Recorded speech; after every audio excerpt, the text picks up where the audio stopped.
ರಾಜ್ಯ ರಾಜಕೀಯದಲ್ಲಿ ಆಗ್ತಾ ಇರುವಂತಹ ಬೆಳವಣಿಗೆ. ಮೊದಲನೇದಾಗಿ ರಾಜ್ಯ ಬಿಜೆಪಿಯಲ್ಲಿ ಏನಾಗ್ತಾ ಇದೆ? ಬಣ ರಾಜಕೀಯ ಕಳೆದ ಹಲವು ತಿಂಗಳಿಂದ ಅಬ್ಬರಿಸ್ತಾ ಇದೆ, ಬೆಂಕಿ ಇದೆ ರಾಜ್ಯ ಬಿಜೆಪಿಯ ಒಳಗೊಳಗೆ ಅನ್ನೋದು ಗೊತ್ತಿರೋ ವಿಚಾರ. ಆದ್ರೆ ಇವತ್ತು ಕ್ಲೈಮ್ಯಾಕ್ಸ್ ದಿನ. ಬಿಜೆಪಿ ನಾಯಕರ ಈ ಕಿತ್ತಾಟಕ್ಕೆ ಇವತ್ತಾದ್ರೂ ಬ್ರೇಕ್ ಬೀಳುತ್ತಾ? ಇವತ್ತಾದ್ರೂ ಒಂದು ಫುಲ್ ಸ್ಟಾಪ್ ಹಾಕುತ್ತಾ ಹೈಕಮಾಂಡ್? ಬಿಜೆಪಿ ಸಂಘರ್ಷದ ಇನ್ಸೈಡ್ ಕಹಾನಿ. ಬಿಜೆಪಿ ರಾಜ್ಯಾಧ್ಯಕ್ಷರ ಚುನಾವಣೆ ಬಹಳ ಚರ್ಚೆ ಆಗ್ತಾ ಇದೆ. ಇಲ್ಲಿ ತನಕ ವಿಜೇಂದ್ರ ಹೇಳ್ತಾ ಇರೋದು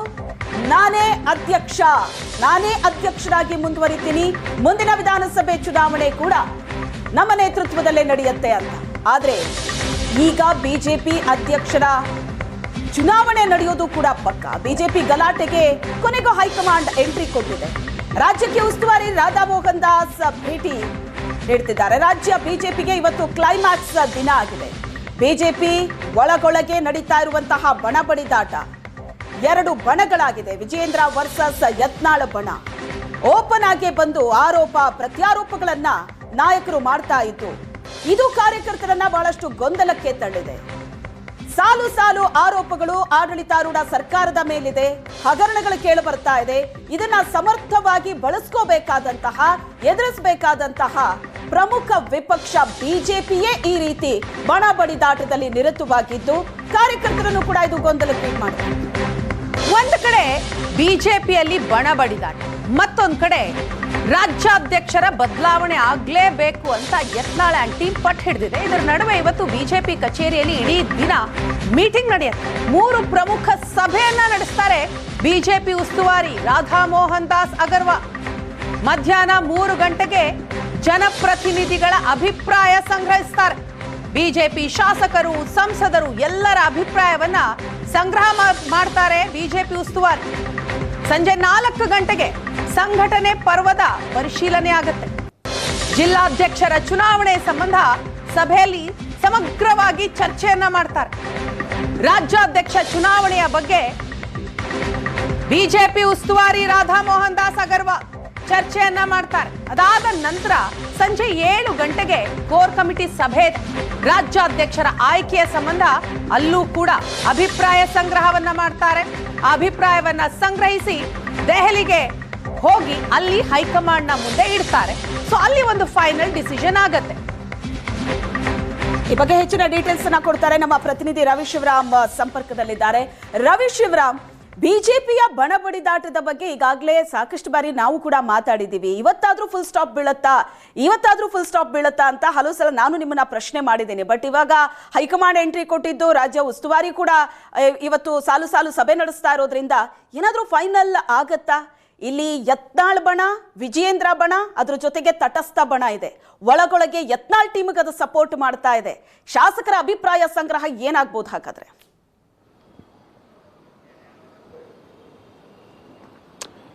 ಶ್ವೇತಾ, ನಿಶ್ಚಿತವಾಗಿ ಇವತ್ತು ಬಿಜೆಪಿಗೆ ಒಂದು ರೀತಿಯ ಬಿಗ್ ಡೇ ಅಂತ ಹೇಳಬಹುದು. ಯಾಕೆಂದ್ರೆ ವಿಜೇಂದ್ರ ಅವರನ್ನ ಬದಲಾವಣೆ ಮಾಡಬೇಕೊಳ್ಳುವಂತ ಕೂಗು ಬಹಳ ದಿನಗಳಿಂದ ಯತ್ನಾಳ್ ಮತ್ತು ಕೆಲವೊಂದಿಷ್ಟು ತಟಸ್ಥ ಬಣದವರು ಕೂಡ ಪರೋಕ್ಷವಾಗಿ ಮಾಡ್ತಾ ಇರುವಂತದ್ದನ್ನು ನಾವು ಗಮನಿಸ್ತಾ ಇದ್ದೇವೆ. ಈ ಸಂದರ್ಭದಲ್ಲಿ ಇವತ್ತು ಬಿಜೆಪಿ ಉಸ್ತುವಾರಿ ಆಗಿರುವಂತಹ ರಾಧಾ ಮೋಹನ್ ಅಗರ್ವಾಲ್ ಅವರು ಬರ್ತಾ ಇದ್ದಾರೆ. ಅದೇ ರೀತಿ ಪೊನ್ನು ರಾಧಾಕೃಷ್ಣ ಅವರು ರಾಜ್ಯಾಧ್ಯಕ್ಷರ ಚುನಾವಣೆಯ ಸಹ ಉಸ್ತುವಾರಿಯಾಗಿದ್ದಾರೆ, ಅವರು ಕೂಡ ಆಗಮಿಸ್ತಾ ಇದ್ದಾರೆ. ಹಾಗೆಯೇ ಬಿಜೆಪಿಯ ಸಹ ಉಸ್ತುವಾರಿ ರೆಡ್ಡಿ ಅವರು ಕೂಡ ಬರ್ತಾ ಇದ್ದಾರೆ. ಈ ಮೂವರ ಸಮ್ಮುಖದಲ್ಲಿ ಇವತ್ತು ಬಿಜೆಪಿ ಶಾಸಕರ, ಸಂಸದರ ಮತ್ತು ಜಿಲ್ಲಾಧ್ಯಕ್ಷರ ಸಭೆಯನ್ನು ನಿಗದಿ ಮಾಡಲಾಗಿದೆ. ಸಭೆಯ ಉದ್ದೇಶ ಪ್ರಮುಖವಾಗಿ ಸಂಘಟನಾ ಪರ್ವದ ಒಂದು ಯಾವ ಹಂತದಲ್ಲಿದೆ, ಹೇಗೆ ಸಂಘಟನೆಗಳು ಆಗ್ತಾ ಇದಾವೆ ಮತ್ತು ಏನು ಒಂದು ಹೆಚ್ಚಿನ ಕಾರ್ಯಕರ್ತರನ್ನ ಪಾರ್ಟಿಗೆ ಸೇರಿಸ್ಕೊಳ್ಬೇಕು, ಅದನ್ನ ಚೆನ್ನಾಗಿ ಡ್ರೈವ್ ಮಾಡಬೇಕು ಹೇಳುವಂತ ಒಂದೇನು ಟಾಸ್ಕ್ ಅನ್ನ ಕೊಟ್ಟಿದ್ದಾರೆ. ಸೊ ಮೆಂಬರ್ಶಿಪ್ ಡ್ರೈವ್ ಕೂಡ ಎಲ್ಲಿಗೆ ಬಂತು ಹೇಳುವಂತ ಒಂದು ಪರಿಶೀಲನೆ ಕೂಡ ಇವತ್ತಿನ ಸಭೆಯಲ್ಲಿ ಆಗ್ತವೆ. ಆದ್ರೆ ಅದ್ಯಾವುದು ಕೂಡ ರಾಜಕೀಯವಾಗಿ ಮುಖ್ಯವಾಗಿ ಆ ಪಾರ್ಟಿಗೆ ಮುಖ್ಯವಾಗಿದ್ರೆ ಪ್ರಮುಖವಾಗಿ ಈಗ ಚರ್ಚೆ ಆಗ್ತಾ ಇರುವಂತ ವಿಷಯ ಶ್ವೇತಾ, ರಾಜ್ಯಾಧ್ಯಕ್ಷರ ಆಯ್ಕೆಯ ಪ್ರಕ್ರಿಯೆಯನ್ನು ಮಾಡಬೇಕು, ಅಲ್ಲಿ ಆಗ ನೇರವಾಗಿ ಚುನಾವಣೆ ಆಗಬೇಕು ಅಥವಾ ಒಂದು ಚುನಾವಣೆಯ ನೆಪದಲ್ಲಿ ಅದರ ಪ್ರೊಸೀಜರ್ ಅಷ್ಟೇ ಫಾಲೋ ಮಾಡಬೇಕು ಅನ್ನುವಂತ ಕುರಿತಾಗಿ ಚರ್ಚೆಗಳಿದ್ದಾವೆ. ಆದ್ರೆ ಯತ್ನಾಳ್ ಅವರು ಮತ್ತು ಅವರ ತಂಡ ಹೇಳ್ತಾ ಇದೆ, ನಾವು ಸ್ಪರ್ಧೆಯನ್ನ ಮಾಡ್ತೇವೆ, ಚುನಾವಣೆ ಆಗಬೇಕು ಮತ್ತು ವಿಜೇಂದ್ರ ಅವರನ್ನ ಬದಲಾವಣೆ ಮಾಡುವುದೇ ನಮ್ಮ ಉದ್ದೇಶ ಅನ್ನುವಂತನ್ನ ಬಹಳ ಸ್ಪಷ್ಟವಾಗಿ ಹೇಳ್ತಾ ಬರ್ತಾ ಇದ್ದಾರೆ. ಹೀಗಾಗಿ ನಿನ್ನೆ ಸ್ವತಃ ಬಿಜೆಪಿ ರಾಜ್ಯಾಧ್ಯಕ್ಷರಾಗಿರುವಂತಹ ವಿಜೇಂದ್ರ ಅವರೇ ಹೇಳಿದಂತೆ ಇವತ್ತು ಶಾಸಕರ ಅಭಿಪ್ರಾಯವನ್ನು ಸಂಗ್ರಹ ಮಾಡುವುದರ ಜೊತೆಗೆ ಹೇಗೆ ಅದನ್ನು ಚುನಾವಣೆ ಮಾಡಬೇಕು ಅಥವಾ ನೇರವಾಗಿ ವಿಜೇಂದ್ರ ಅವರ ಹೆಸರನ್ನ ಘೋಷಣೆ ಮಾಡಬೇಕು ಹೇಳುವಂತ ಒಂದು ಚರ್ಚೆ ಇವತ್ತಿನ ಸಭೆಯಲ್ಲಿ ಆಗುವಂತ ಸಾಧ್ಯತೆಗಳಿದಾವೆ. ಮತ್ತು ರಾಧಾಮೋಹನ್ ದಾಸ್ ಅಗರ್ವಾಲ್ ಅವರ ಸಮ್ಮುಖದಲ್ಲಿ ನಡೆಯುವಂತಹ ಸಭೆಯಲ್ಲಿ ಶಾಸಕರ ಅಭಿಪ್ರಾಯ ಹೇಗಿರುತ್ತೆ ಅನ್ನುವಂಥದ್ದು ಕೂಡ ಬಹಳ ಮುಖ್ಯ. ಕಳೆದ 1.5 ವರ್ಷಗಳ ಹಿಂದೆ ಶ್ವೇತಾ ತಮಗೆ ನೆನಪಿದೆ ಅಂತ ಅಂದುಕೊಳ್ತೇನೆ, ರಾಜ್ಯಾಧ್ಯಕ್ಷ ಯಾರಾಗಬೇಕು ಅನ್ನುವಂಥ ಚರ್ಚೆ ಬಂದಾಗ ವಿನೋದ್ ತಾವಡೆ ಅವರ ನೇತೃತ್ವದಲ್ಲಿ ಬಿಜೆಪಿ ಹೈಕಮಾಂಡ್ ರಾಜ್ಯಕ್ಕೆ ಒಂದು ತಂಡವನ್ನು ಕಳಿಸಿತ್ತು. ಅಂದು ವಿಪಕ್ಷ ನಾಯಕರು ಯಾರಾಗಬೇಕು ಮತ್ತು ರಾಜ್ಯಾಧ್ಯಕ್ಷರ ಆಯ್ಕೆ ಪ್ರಕ್ರಿಯೆಗೆ ಸಂಬಂಧಪಟ್ಟಂತೆ ಹೈಕಮಾಂಡ್ ಇದೇ ರೀತಿಯ ಒಂದು ಪ್ರೊಸೀಜರ್ ಅನ್ನ ಅಂದ್ರೆ ಒಂದು ಟೀಮ್ ಅನ್ನ ಕಳಿಸಿ ಇಲ್ಲಿ ಅಭಿಪ್ರಾಯವನ್ನು ಸಂಗ್ರಹ ಮಾಡಿತ್ತು. ಆದರೆ ಅವತ್ತು ಅಭಿಪ್ರಾಯ ಸಂಗ್ರಹಕ್ಕೂ ಮತ್ತು ತೆಗೆದುಕೊಂಡ ನಿರ್ಣಯಕ್ಕೂ ಬಹಳ ಜಗಜಾಂತರ ವ್ಯತ್ಯಾಸಗಳನ್ನು ನಾವು ನೋಡಿದ್ದೇವೆ. ಯಾಕೆಂದ್ರೆ ಶಾಸಕರು ಕೊಟ್ಟಂತ ಅಭಿಪ್ರಾಯ ಬೇರೆಯಾಗಿತ್ತು ಮತ್ತು ಹೈಕಮಾಂಡ್ ತೆಗೆದುಕೊಂಡಂತ ನಿರ್ಣಯ ಬೇರೆಯಾಗಿತ್ತು. ಇವತ್ತು ಈ ಒಂದು ಹಂತದಲ್ಲಿ ರಾಜ್ಯಾಧ್ಯಕ್ಷರ ಬದಲಾವಣೆ ಆಗಬೇಕು ಅನ್ನುವಂತ ಕೂಗು ಬಂದಿರುವ ಸಂದರ್ಭದಲ್ಲಿ ಶಾಸಕರ ಅಭಿಪ್ರಾಯ, ಜಿಲ್ಲಾಧ್ಯಕ್ಷರ ಅಭಿಪ್ರಾಯವನ್ನು ಸಂಗ್ರಹ ಮಾಡಿ ನಿರ್ಣಯವನ್ನು ಕೈಗೊಳ್ಳುತ್ತಾರೋ ಅಥವಾ ಬಂಡಾಯ ಶಮನಕ್ಕೆ ಯಾವುದಾದ್ರೂ ಬೇರೆ ರೀತಿಯ ಪ್ಲಾನ್ಗಳನ್ನು ಹೈಕಮಾಂಡ್ ಮಾಡಿದೆ ಅನ್ನುವಂಥದ್ದು ಇನ್ನೂ ಕೂಡ ಸ್ಪಷ್ಟ ಆಗಬೇಕಾಗಿದೆ. ಆದರೆ ರಾಜ್ಯ ಬಿಜೆಪಿಯಲ್ಲಿ ಪ್ರತಿದಿನವೂ ಇದೇ ರೀತಿಯ ಬಂಡಾಯ, ಪ್ರತಿದಿನವೂ ಒಬ್ಬೊಬ್ಬರ ಒಂದು ರೀತಿಯ ಹೇಳಿಕೆಗಳನ್ನ ಗಮನಿಸಿರುವಂತಹ ಹೈಕಮಾಂಡ್ ತುರ್ತಾಗಿ ಈಗ ರಾಧಾಮೋಹನ್ ದಾಸ್ ಅಗರ್ವಾಲ್ ಅವರನ್ನ ರಾಜ್ಯಕ್ಕೆ ಕಳಿಸಿದ್ದಾರೆ. ಈ ಸಂದರ್ಭದಲ್ಲಿ ಶಾಸಕರು ಎಷ್ಟು ಜನ ಭಾಗಿಯಾಗ್ತಾರೆ? ಯಾಕೆಂದ್ರೆ ಇಲ್ಲಿ ಪ್ರಮುಖವಾಗಿ ಯತ್ನಾಳ್ ಬಣದಲ್ಲಿ ಕೆಲವರು ನೇರವಾಗಿ ಮಾತಾಡಿದ್ರೆ ಅದು ರಮೇಶ್ ಜಾರಕಿಹೊಳಿ. ಶಾಸಕರ ಸಭೆ ಬಹಳ ಕುತೂಹಲವನ್ನ ಕೆರಳಿಸಿದೆ. ಶಾಸಕರು ಏನ್ ಅಭಿಪ್ರಾಯವನ್ನ ವ್ಯಕ್ತಪಡಿಸ್ತಾರೆ ಅನ್ನೋದು ಒಂದಾದ್ರೆ ಆ ಅಭಿಪ್ರಾಯಕ್ಕೆ ಎಷ್ಟರ ಮಟ್ಟಿಗೆ ಮನ್ನಣೆ ಸಿಗುತ್ತೆ ಅನ್ನುವಂಥದ್ದು.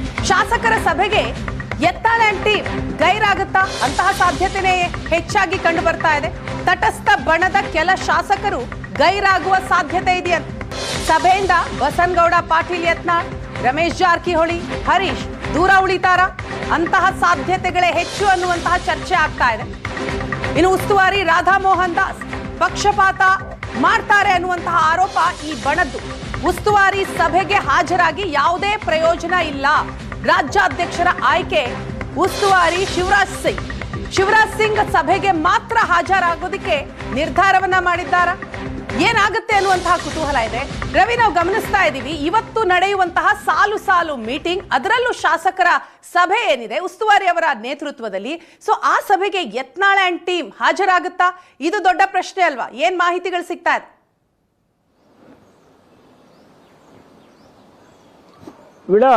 ಕೆಲವು ದಿನಗಳ ಹಿಂದೆ ಸ್ವತಃ ಯತ್ನಾಳ್ ಅವರು ಹೇಳ್ತಾ ಇದ್ರು, ಹೈಕಮಾಂಡ್ ಇಂದ ಯಾರಾದರೂ ಪ್ರತಿನಿಧಿಯಾಗಿ ಬರುವವರು ಯಾವುದೇ ರೀತಿಯ ಒಂದು ಬಣದ ಪರವಾಗಿ ಮಾತನಾಡುವಂತ ವ್ಯಕ್ತಿಯನ್ನ ಕಳಿಸಬಾರದು.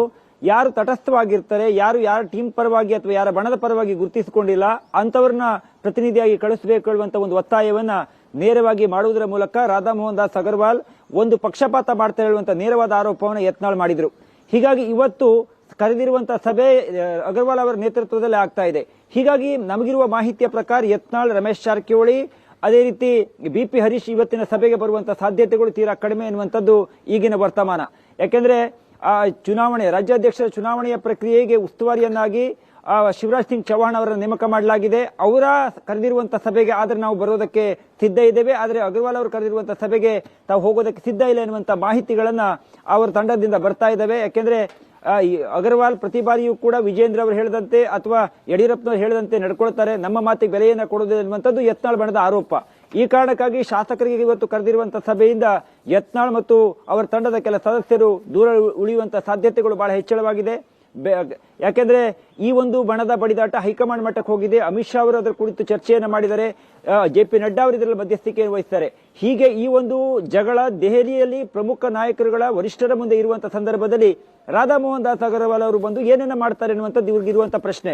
ಜೊತೆಗೆ ಇನ್ನೊಂದು ದೃಷ್ಟಿಕೋನದಿಂದ ನೋಡಿದಾಗ ವೀಣಾ, ರಾಧಾಮೋಹನ್ ಅಗರ್ವಾಲ್ ಅವರು ಅನೇಕ ಬಾರಿ ರಾಜ್ಯಕ್ಕೆ ಬಂದಿದ್ದಾರೆ ಮತ್ತು ಅವರು ಉಸ್ತುವಾರಿ ಕೂಡ ಆಗಿದ್ದಾರೆ. ಸಹಜವಾಗಿ ಪಾರ್ಟಿಯಲ್ಲಿ ಆಗಿರುವಂತಹ ವಿದ್ಯಮಾನಗಳ ಬಗ್ಗೆ ಅವರು ಮಧ್ಯಸ್ಥಿಕೆಯನ್ನ ಮತ್ತು ಮಾತುಕತೆಯನ್ನ ಮಾಡಬೇಕು, ಸಹಜ. ಆದ್ರೆ ಬಿಜೆಪಿಯಲ್ಲಿ ಆಗಿರುವಂತಹ ಬಣದ ತಿಕ್ಕಾಟ ಗಲಾಟೆಗಳನ್ನು ನೋಡ್ತಾ ಹೋದಾಗ ಬಹುಶಃ ಇದು ರಾಧಾಮೋಹನ್ ಅಗರ್ವಾಲ್ ಮತ್ತು ಸಹ ಉಸ್ತುವಾರಿಗಳ ಮೂಲಕ ಬಗೆಹರಿಯುತ್ತೆ ಅಂತ ಅನ್ಸೋದಿಲ್ಲ. ಇದು ಪ್ರಮುಖವಾಗಿ ಅಮಿತ್ ಶಾ, ಜೆ.ಪಿ. ನಡ್ಡಾ, ಈ ಪ್ರಮುಖ ನಾಯಕರುಗಳು ಕುಳಿತುಕೊಂಡು ಏನಾಗಿದೆ, ಯಾರಿಗೆ ಬೇಡಿಕೆ ಇದೆ ಮತ್ತು ಇದನ್ನು ಹೇಗೆ ಸರಿಪಡಿಸಬೇಕು ಅನ್ನುವಂಥ ನಿರ್ಣಯವನ್ನು ಕೈಗೊಳ್ಳುವಂತ ಸ್ಥಿತಿಗೆ ತಲುಪಾಗಿದೆ. ಹೀಗಾಗಿ ಇವತ್ತು ಮಾಡುವಂತ ಶಾಸಕರ ಸಭೆ, ಅಗರ್ವಾಲ್ ಅವರು ಭಾಗವಹಿಸುವಂತ ಸಭೆ ಏನಿದೆ, ಇದು ಒಂದು ಅಭಿಪ್ರಾಯ ಸಂಗ್ರಹಕ್ಕೂ ಮತ್ತು ಒಂದಿಷ್ಟು ಜಗಳಕ್ಕೂ ಹೆಚ್ಚಿನ ಕಾರಣವನ್ನು ಕೂಡ ಮಾಡಬಹುದು. ಯಾಕೆಂದ್ರೆ ಈ ಒಂದು ರೀತಿಯ ಸಭೆಗಳನ್ನ ಮತ್ತು ಜಿಲ್ಲಾ ಅಧ್ಯಕ್ಷರು ಮತ್ತು ಮಾಜಿ ಶಾಸಕರುಗಳ ಅಭಿಪ್ರಾಯವನ್ನು ಈಗಾಗಲೇ ಪಡೆದುಕೊಂಡಾಗಿದೆ. ಕೆಲವೊಂದಿಷ್ಟು ಮಾಜಿ ಶಾಸಕರುಗಳು ಸಭೆಯನ್ನು ನಡೆಸಿ ಇವತ್ತು ಬೆಳಗ್ಗೆ ಕೂಡ ಮತ್ತೆ ಸಭೆಯನ್ನು ನಡೆಸೋದಕ್ಕೆ ತೀರ್ಮಾನವನ್ನು ಮಾಡಿದ್ದಾರೆ. ಅದು ರೇಣುಕಾಚಾರ್ಯ ಅವರ ನೇತೃತ್ವದಲ್ಲಿ ಕಟ್ಟ ಸುಬ್ರಹ್ಮಣ್ಯ ನಾಯ್ಡು ಅವರ ನಿವಾಸದಲ್ಲಿ ಸಭೆಯನ್ನು ಮಾಡಿ ಮಧ್ಯಾಹ್ನ ರಾಧಾಮೋಹನ್ ಅಗರ್ವಾಲ್ ಅವರನ್ನ ಭೇಟಿ ಮಾಡಿ ವಿಜೇಂದ್ರ ಅವರನ್ನ ಮುಂದುವರಿಸಬೇಕು ಮತ್ತು ಯತ್ನಾಳ್ ಅವರನ್ನ ಉಚ್ಚಾಟನೆ ಮಾಡಬೇಕು ಅನ್ನುವಂತ ಒತ್ತಾಯವನ್ನು ಕೂಡ ಮಾಡೋದಕ್ಕೆ ಸಿದ್ಧ ಇದ್ದಾರೆ.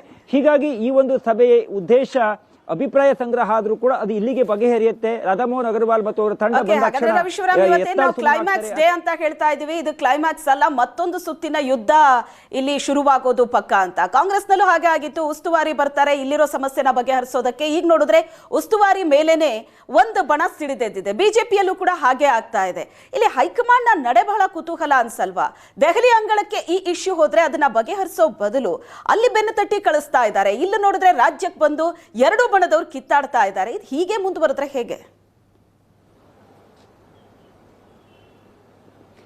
ಶ್ವೇತಾ ನೋಡಿ, ನಿಶ್ಚಿತವಾಗಿ ಯತ್ನಾಳ್ ಅವರು ವಕ್ಫ್ ಹೋರಾಟವನ್ನ ಮಾಡಿದಾಗ ಹೈಕಮಾಂಡ್ ಅದಕ್ಕೆ ಮಧ್ಯಪ್ರವೇಶನ ಮಾಡುವಂತ ಒತ್ತಾಯವನ್ನ ವಿಜೇಂದ್ರ ಕಡೆಯವರು ಮಾಡಿದ್ರು. ಆದರೆ ವಕ್ಫ್ ವಿಚಾರವನ್ನ 3 ಹಂತದಲ್ಲಿ ಹೋರಾಟವನ್ನ ಮಾಡಿ ವರದಿಯನ್ನು ತೆಗೆದುಕೊಂಡು ಹೋಗಿ ಜಗದಾಂಬಿಕಾ ಪಾಲ್ ಅವರ ಮುಂದೆ ಇಟ್ಟು, ಇಲ್ಲ ನೀವು ಉತ್ತಮವಾದ ಕೆಲಸವನ್ನ ಮಾಡಿದ್ರಿ, ನಮ್ಗೆ ಹೆಚ್ಚಿನ ಮಾಹಿತಿಗಳು ಬೇಕಾಗಿದ್ವು, ಉತ್ತರ ಪ್ರದೇಶ ಮತ್ತು ಕರ್ನಾಟಕದಿಂದ 2 ರಾಜ್ಯದಿಂದ ಅತ್ಯಂತ ಹೆಚ್ಚಿನ ಮಾಹಿತಿಗಳು ಬಂದಿದ್ದಾವೆ ಹೇಳುವಂತ ಒಂದು ಶಬಾಸ್ಗಿರಿಯನ್ನು ಕೊಟ್ಟು ಕಳಿಸಿದ್ದಾರೆ. ಅದರ ಅರ್ಥ ಬಂಡಾಯಕ್ಕೆ ಅವರ ಬೆಂಬಲ ಇದೆ ಅನ್ನೋದಲ್ಲ. ಆದರೆ ವಕ್ಫ್ ವಿಚಾರದ ಹೋರಾಟವನ್ನ ಮಾಡೋದಕ್ಕೆ ಜಗದಾಂಬಿಕಾ ಪಾಲ್ ಅವರು ಜಂಟಿ ಸದನ ಸಮಿತಿ ಅಧ್ಯಕ್ಷರಾಗಿದ್ದಾರೆ. ಹಾಗಾಗಿ ಅವರಿಗೆ ಮಾಹಿತಿಗಳು ಬೇಕಾಗಿದ್ದಾವೆ, ಅವರು ಅದು ತೆಗೆದುಕೊಂಡಿದ್ದಾರೆ. ಆದರೆ ಅದು ಯಾವ ರೀತಿ ಬಿಂಬಿತ ಆಗ್ತಾ ಇದೆ? ಹೈಕಮಾಂಡ್ ಯತ್ನಾಳ್ ಅವರ ಬಣದ ಒಂದು ಹೋರಾಟಕ್ಕೆ ಅಥವಾ ಅವರು ಮಾಡ್ತಿರುವಂತಹ ವಕ್ಫ್ ಹೋರಾಟಕ್ಕೆ ಸಂಪೂರ್ಣವಾದ ಸಾಥವನ್ನು ಕೊಟ್ಟಿದೆ. ಹೀಗಾಗಿ ವಿಜೇಂದ್ರ ಅವರನ್ನ ಕೆಳಗಿಳಿಸುವ ಪ್ರಯತ್ನದಲ್ಲಿ ಕೆಲವೊಂದಿಷ್ಟು ಜನ ತಟಸ್ಥವಾಗಿ ಆ ರೀತಿಯಲ್ಲಿ ನಡ್ಕೊಳ್ತಾ ಇದ್ದಾರೆ ಅನ್ನುವಂಥ ಚರ್ಚೆಗಳು ಆಗ್ತಾ ಇದಾವೆ. ಆದ್ರೆ ಹಾಗೆ ನೋಡ್ತಾ ಹೋದಾಗ ಶ್ವೇತಾ, ಪ್ರಮುಖವಾಗಿ ವಕ್ಫ್ ಹೋರಾಟಕ್ಕೂ ಮತ್ತು ಬಂಡಾಯಕ್ಕೂ ಯಾವುದೇ ರೀತಿಯ ತಾಳಮೇಳ ಇಲ್ಲ. ಆದ್ರೆ ಯತ್ನಾಳ್ ಅವರು ವಕ್ಫ್ ಹೋರಾಟವನ್ನ ಮುಂದೆ ಇಟ್ಟುಕೊಂಡು ವಿಜೇಂದ್ರ ಅವರ ನಾಯಕತ್ವವನ್ನು ಒಪ್ಪೋದಿಲ್ಲ ಹೇಳುವುದನ್ನು ಪರೋಕ್ಷವಾಗಿ ತೋರಿಸ್ತಾ ಇದ್ದಾರೆ. ಹೀಗಾಗಿ ಇದು ಬಹಳ ತಾರಕಕ್ಕೆ ಹೋಗಿದೆ. ಒಂದು ಹಂತದಲ್ಲಿ ಅವರು ಉಚ್ಚಾಟನೆ ಮಾಡಬೇಕು ಅನ್ನುವಂತ ಬೇಡಿಕೆಯನ್ನು ಮುಂದೆ ಇಟ್ಟರು. ಸ್ವತಃ ವಿಜೇಂದ್ರ ದೆಹಲಿಗೆ ಹೋಗಿ ಅಮಿತ್ ಶಾ ಅವರನ್ನ ಭೇಟಿ ಮಾಡಿದ್ರು, ನರೇಂದ್ರ ಮೋದಿ ಅವರನ್ನ ಭೇಟಿ ಮಾಡಿದ್ರು. ಮೊನ್ನೆ ಜೆ.ಪಿ. ನಡ್ಡಾ ಅವರು ಬೆಂಗಳೂರಿಗೆ ಬಂದಂತ ಸಂದರ್ಭದಲ್ಲಿ ದೂರನ್ನ ಕೊಟ್ಟರು.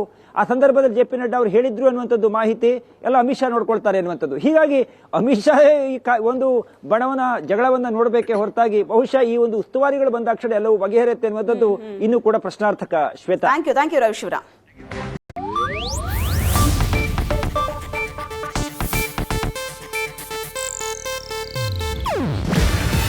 ಇದು ಏಷ್ಯಾನೆಟ್ ನ್ಯೂಸ್ ನೆಟ್ವರ್ಕ್ ಪ್ರಸ್ತುತಿ. ನೀವು ನೋಡ್ತಿದ್ದೀರಾ ಏಷ್ಯಾನೆಟ್ ಸುವರ್ಣ ನ್ಯೂಸ್.